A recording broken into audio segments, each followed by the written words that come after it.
लेकिन जिन लोगों ने पाप कर्म कमाए हैं, खोटे मंदे कर्म किए हैं, उनको 2 सजा मिलती हैं।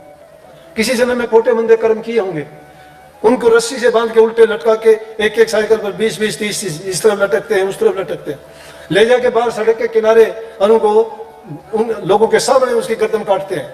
आप सभी को राधा स्वामी। हमारा जो जीवन है वो कर्म प्रधान का जीवन है। हमारे देश में कर्मों की बहुत ज़्यादा महत्वता है। तो जैसे कि आज महाराज जी ने सत्संग में फरमाया कि अगर हम अच्छे कर्म करते हैं तो हमारा जीवन अच्छा जाएगा और हमें अगले जन्म में बहुत ही अच्छी पद प्रतिष्ठा मिलेगी। और अगर हम बुरे कर्म, मंदे कर्म करते हैं तो भगवान हमें 2 तरह की सजा देते हैं। वे सजा कौन कौन सी है, ये सब आज महाराज जी ने सत्संग में फरमाया है। तो कृपया आप सत्संग में आखिर तक बने रहिए और पुण्य के भागी अवश्य बनिए। राधा स्वामी। ये स्वस्थ रहे, इसमें शक्ति ताकत रहे, देखने में सुंदर लगे, इसको सर्दी गर्मी से बचाने के लिए हर प्रकार से जो भी जरूरत हो वो जरूरतें इसकी पूरी करते हैं। हर इंसान, हर जीव करता है, कोई नई बात नहीं है। लेकिन परमार्थ दूसरा जीव कोई नहीं कर सकता। इंसान ही परमार्थ कमा सकता है। परमार्थ क्या होता है? अपनी रूह के लिए, अपनी आत्मा के लिए जो काम किया जाए। और रूह के लिए काम कौन सा किया जाता है? प्रभु की भक्ति के सिवाय वो दूसरा नहीं है। ये दुनियादारी के जितने काम करोगे, नेक काम करते हो, परोपकार परहित के काम बताए, दान किसी को देते हो, बहुत अच्छी बात है। लेकिन उससे क्या होगा कि नेक काम करने के कारण आपके जन्म आपको अच्छा मिलेगा, राजा बाबू सेठ साहूकार बन के आओगे, फिर भी आपको सुख मिलेगा, क्योंकि आपने नेक कर्म किए थे, उसका प्रतिफल अच्छाई है और वो आपको अच्छा ही मिलेगा। लेकिन जिन लोगों ने पाप कर्म कमाए हैं, खोटे मंदे कर्म किए हैं, उनको 2 सजा मिलती है। यहाँ तो सरकार का कानून उसको सजा देगा।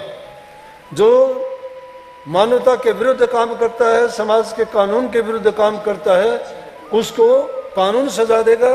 लेकिन जब दुनिया को छोड़ के जाएगा तो उसको खुदा परमात्मा के दरबार में मिलेगी, यमराज की सजा मिलेगी, नरकों के दंड भोगने के लिए दिए जाएंगे।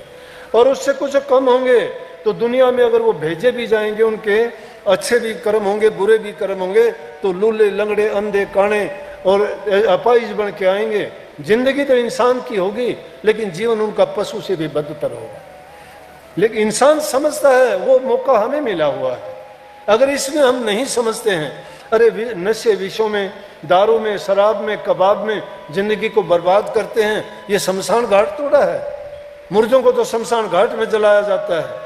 हम क्या करते हैं? इसमें मांस कि दूसरे जीवों को मारते हैं, उसको पका के, वो मिट्टी है, उस मिट्टी को खा के क्या बड़ा होता है इंसान?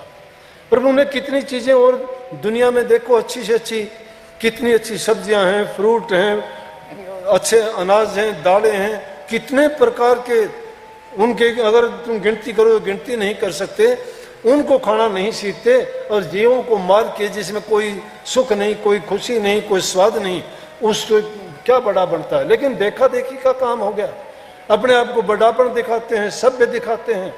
किसी का गला घोट के मार के जिसको पाप कर्म करते हो, देख लिया करो। कभी किसी जीव के मारते हुए देखते हो? बाजार में से निकलते हुए देखो। वेस्ट बंगाल की तरफ मैं जाता हूँ, वहाँ देखते हैं तो बहुत लोग क्या करते हैं, गुजरना पड़ता है बाजार से, रास्ते में से गुजरते हैं तो टोकरियों में मुर्गों को वो बांध बांध के लेके जाते हैं। उनकी टांगे बांध के कोई साइकिल पे उल्टे लटकाए हुए होते हैं। उनका कर्म गंदा है बेचारों का। किसी जन्म में खोटे मंदे कर्म किए होंगे, उनको रस्सी से बांध के उल्टे लटका के एक एक साइकिल पर 20-20, 30 इस तरफ लटकते हैं, उस तरफ लटकते हैं, ले जाके बाहर सड़क के किनारे और उनको उन लोगों के सामने उसकी गर्दन काटते हैं। और वो बेचारा काटने से पहले बहुत जोर जोर से शोर मचाता है उस जीव को, जो इतना दुखी हो कि उसको पता है तुझे मारेगा।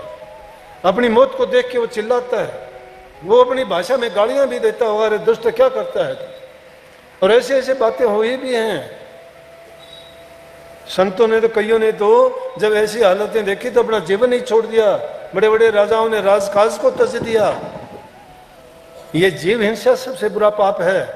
क्या तुम कहते, कुछ लोग अंडे खा के कहते हैं अंडे में तो जीव नहीं होता, ये तो बनावटी होते, अंडे में जीव नहीं होता, तो तुम्हारे खेत में उगा लिया करो, अंडे खा लिया करो, कौन मना करता है? बिना जीव के कैसे अंडा पैदा हो जाएगा? बिना मुर्गी के बना लिया करो अंडे घरों में, खाओ, कोई दिक्कत नहीं है। गंदा पानी शराब का पी के कोई होश नहीं रहता, कोई रिश्ते नाते याद नहीं रहते, अपने आप को भी बर्बाद करते हो, धन को बर्बाद करते हो, बेइज्जती तुम्हारी होती है, परिवार को तुम बर्बाद कर देते हो। कोई तुम्हें देख के खुश नहीं, कोई बैठने के लिए जगह नहीं देता, कोई किसी बात एतबार नहीं करता। झूठ उसके कारण बोलते हो, पाप उसके कारण करते हो, हर प्रकार के अवगुण उन चीजों के कारण आ जाते हैं। क्या मिलता है? अरे लोग तो पागल हो जाते हैं, हॉस्पिटलों में इलाज कराने के लिए जाते हैं, तुम ये चीजें खा पी के पागल हो जाते हो। ये पता नहीं कौन कहाँ पड़ा है। हालात देखते हैं, उनको न कपड़े की ये सोधी है कि मैं क्या पहनूं, या गंदा है, नालियों में पड़े रहते हैं, बदबू मारती है, कपड़ों में पेशाब टट्टी निकल जाता है, नरक भोगते हैं ऐसे लोग। और फिर वो अपने आप को क्या मानते हैं? ये इस तरह की हालात में इंसान जीता है तो अपने आप को इंसान भी क्या कहता है? वो रूह भी बेचारी अंदर से कितनी दुखी होती होगी कि देखो मैं किस शरीर में आई, और आगे के लिए उसका क्या हाल होगा, क्या दुर्गति होगी, कहाँ भक्ति की, कहाँ प्रभु के मिलने की, कहाँ उसका गुणगान करें, कैसे उसको याद करें। इंसान इंसान ही नहीं रहा। उससे पहले जरूरत है कि इंसान नेक इंसान बने, बुराइयों को छोड़े। ये तो बहुत बड़ी बड़ी बात है। क्रोध आता है, क्रोध में दूसरे इंसान का कत्ल कर देते हो। छोटे से जमीन के टुकड़े के लिए पीढ़ियों तक तुम्हारे झगड़े मुकदमे चलते हैं, कोर्ट कचहरियों में दुखी होते हो, ना बच्चों का पता ना स्त्री का पता, किसी को मार देते हो, तुम्हारी जिंदगी जेलों में कटती है, पीछे से तुम्हारे परिवार की क्या हालत होती है, तुम्हारी जमीन बिक जाती है, घर बिक जाती है, तुम्हारे बच्चों को खाने पीने के लिए कुछ नहीं बचता है, वो जमीन यहीं रह जाती है, कहीं नहीं जाती। 4 पैसे के लिए ऐसी गलती कर बैठते हो। क्यों ऐसा करो? किसी को शौक नहीं है, ये समझा करो। मैं तो ये कहता हूं कि सब झगड़ों के को मिटने के लिए सीधा सा एक फार्मूला है, तुम्हारे से गलती हो जाए तो माफी मांग ले, छुट्टी हो जाएगी वहीं। और दूसरा अगर गलती कर देता है तो उसको माफी दे देनी चाहिए उसी टाइम कि जा भाई माफ किया, कोई बात नहीं, झगड़ा ही मुक जाएगा। अगर झगड़ा सब कुछ लुटा पिटा के भी तो तुमने कहाँ जाना पड़ता है, फिर ज्यादा कुछ मिलता है क्या? मन की शांति गई, घर बर्बाद हुआ, और लोगों के हंसी का कारण बने। लोग हंसते हैं, क्यों हंसते? तुम्हारी मूर्खता पर। कुछ इंसान का घटता नहीं है। अगर गलती होती है उसी टाइम कह दो, कुछ नहीं जाता। अगर कोई कहता है तो कहने दीजिए। ये एक बेकार का इंसान एक अभिमान पाल लेता है। जो लोग अभिमान पाल लेता है वो बड़े से बड़ा जुल्म भी कर जाता है। बड़े से बड़ा जुल्म होने का कारण अभिमान है, अहंकार है इंसान का। जो इंसान अहंकार को छोड़ देगा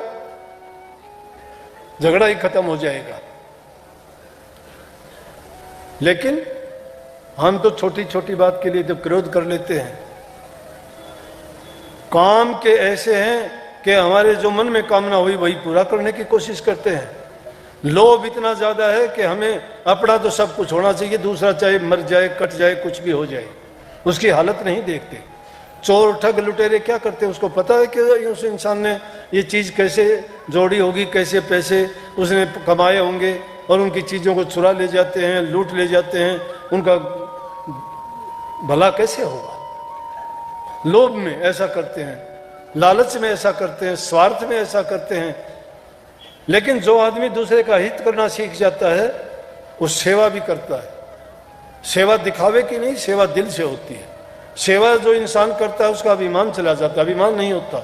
सिखों के गुरुद्वारों में देखो, बड़े बड़े भी चाहे कितने ऊंचे ओहदे और पद पर हो, उसको अगर कोई सजा दी, या वो खुद भी खुश होकर जूते उठाने की सेवा करेगा, बर्तन साफ करने की सेवा करेगा, भोजन जिमाने की सेवा करेगा, वो इंसान होंगे। तुम्हें जानते ही नहीं है, तुम्हें सड़क पर चलते हुए उनको प्रसाद देंगे कि भाई जी प्रसाद लेके जाओ, प्रसाद लेके जाओ। क्यों? वो इस चीज के महत्व को जानते हैं। इंसानियत की सेवा करना बहुत उत्तम है। क्योंकि इंसान 84 लाख योनि में सबसे उत्तम चोला है, इससे उत्तम चोला कोई नहीं है। सिखों ने ही कहा है, नानक साहब ने, बही प्राप्त मानुष दे हरिया, गोविंद मिलन की ये तेरी बरिया, और काज तेरे किते न काम, कर साध संगत भज केवल नाम। कि गोविंद भजने का, परमात्मा की भक्ति करने तेरा यही अवसर है। और स्वामी जी महाराज ने भी यही कही है, ये तन तुमने दुर्लभ पाया, कोटि जन्म जब भटका खाया। कोटि जन्मों का भटका खाने के बाद इंसान का चोला मिला है। फिर उस गर्भवास की बात को याद कीजिए जिस नरक में पड़े हुए थे जीव। नरक क्या है? माँ के गर्भ में एक पानी की पोटली में ही तो थे हम बंद। इस जीव की हालत देखो, उसी को खाता था, उसी को पीता था, उसी में पखाना करता था, उसी में पेशाब करता था। नरक से भी बढ़ के था। याद थी इसको ये बातें, प्रभु से प्रार्थना करता था मुझे बाहर निकालो इससे, मैं आपकी भक्ति करूंगा और भक्ति करके ये इस काल और माया की जेल से निकल के आपके चरणों में पहुंचूंगा। इसलिए जन्म मरण का रोग लगा हुआ है, इसीलिए इसको सबसे बड़ी बीमारी कहा गया है। और जन्म मरण से छुटकारा पाने का साधन सिर्फ संतों के पास है। लेकिन हम तो क्या हुआ कि जब बाहर निकलते हैं उस बात को भी भूल जाते हैं कि हमने क्या वायदा किया था, और याद ही नहीं है, और फिर उसी काम में लग जाते हैं। ये भूल लगी हुई है। कबीर साहब ने तो हर बात उन्होंने कही, छोड़ी नहीं। वो कहते हैं अगत में मत ना बोवे सूल, जो बोएगा वैसा काटेगा। आगत है कि आज जो बोता है कल को काटना पड़ेगा। आज अच्छा करेगा कल को अच्छा मिलेगा, बुरा करेगा बुरा मिलेगा। जैसे को तैसा है, जैसा करोगे वैसा भरोगे। दूसरे को इज्जत देना देखो, प्यार दे के देखो, सम्मान करके देखो, तुम्हें मिलेगा। जो तुम किसी का अच्छा नहीं करते तुम्हारा अच्छा कौन करेगा?